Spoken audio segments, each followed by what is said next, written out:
Hey, jamen hvad så YouTube, og velkommen tilbage til endnu en video her på kanalen, hvor vi i dag skal snakke omkring de nye Specialist Abilities, eller Specialist Characters i Black Ops 3. Og det her, det bliver en rigtig spændende video, fordi som jeg jo har sagt før, så er jeg meget skeptisk over for det her nye tiltag, og jeg tror personligt, at det faktisk kan ende med at ødelægge spillet.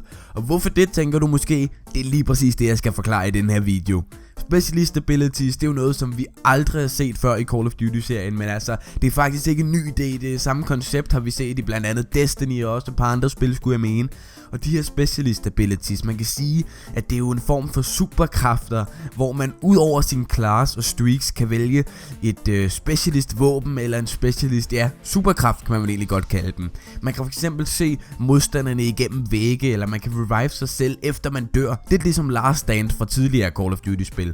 Og måden man får de her på, det er at de ligesom stille og roligt bliver opbygget når du spiller. Det vil sige at du kan ikke bruge dem hele tiden, og efter du har brugt dem, så skal du vente noget tid, før de er tilgængelige igen. Du kan måske max få den 3-4 gange i løbet af en kamp, men heller ikke mere end det. Mit umiddelbare bud vil være at en gennemsnitlig spiller får den 1-2 gange, og en god spiller får den 3-4 gange. Fordi jeg har ikke helt regnet systemet ud endnu, men jeg tror der er forskel på hvor godt du spiller på, hvor hurtigt du får dem. Men uanset hvad, hvor dårligt du spiller, vil du altså også nå at få dem i løbet af kampen. Og jeg må indrømme, at ideen den er rigtig fed, og de er super sjove at spille med de her Specialist Abilities, og de giver ligesom lidt anderledes variation til gameplayet. Men når det så er sagt, så er de simpelthen for gode. Det er enormt frustrerende at dø på grund af de her ting.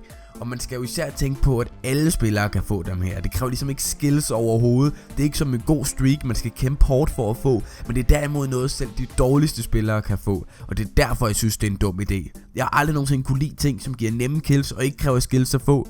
Og det her, det er faktisk death streaks og support streaks blandet sammen på en eller anden underlig måde. Og jeg forstår faktisk ikke helt, de er med. Eller selvfølgelig kan jeg godt se, hvorfor de er med, fordi det er en sjov funktion. Men hvis det stod til mig, så skulle Specialist Abilities tages ud af spillet. Og de her abilities, de er jo et problem, fordi det er ting, når man får dem, så er de rigtig frustrerende at dø til. For eksempel er der en noobtube, eller ja, det er faktisk endnu værre end en noobtube. Det er en war machine fra Black Ops 2, som simpelthen bare spammer noobtube skud ud. Og det er simpelthen så frustrerende at dø til. Og hvis alle folk kan få sådan en her et par gange i hvert spil, jamen så skal man da nok nå at blive træt af det til sidst. Eller for eksempel er der en ability, hvor man kan se enemies igennem vægge. Selvom det kun er i meget kort tid, er det super brugbart. Jeg bruger det selv rigtig tit. Og igen er det simpelthen alt for frustrerende at dø til, fordi en eller anden idiot pludselig tilfældigt har spottet dig igennem væggen, og derfor har en kæmpe fordel. Man har ingen chance i den gunfight, der så kommer. Og måske endda endnu værre, så kan man jo også leve sig selv op, efter man er død. Og det er nok den bedste af alle de her abilities, men det er også den værste på den måde, den er helt vildt overpowered.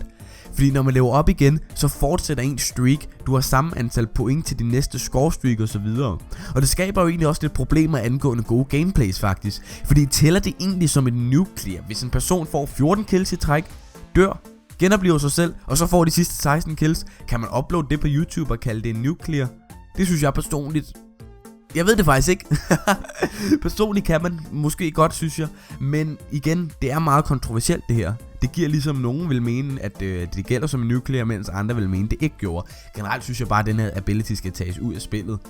Og ikke nok med det, så får man også fuldt liv igen. Man får et fuldt magasin til sin gun, når man lever op. Det virker bare lidt for OP. Så jeg synes, de her Specialist Abilities skaber en masse problemer, og de virker simpelthen for OP. Allerede nu, efter jeg kun har spillet betaen, har jeg ofte oplevet at blive enormt frustreret over at dø til de her ting. Så jeg synes, det er en rigtig dum idé, og det kan muligvis ødelægge spillet.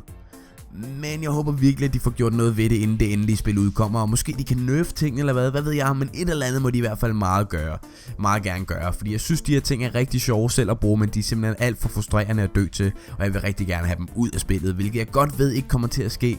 Men de kunne da i det mindste nerfe dem lidt. I hvert fald bare de værste af de her abilities. Men det var altså alt for den her video. Jeg håber virkelig, at du nød den. Og hvis du gjorde, så lad mig endelig høre nede i kommentarerne, hvad du synes om de her Specialist Abilities i Black Ops 3. Er de for overpowered, og kan de ødelægge spillet? Eller er det bare et nyt og super sjovt tiltag? Som sagt, hvis du nød videoen, husk nu at klikke like på den. Og så ses vi forhåbentlig i min næste video. Tusind tak, fordi du gad at kigge med. Hej hej.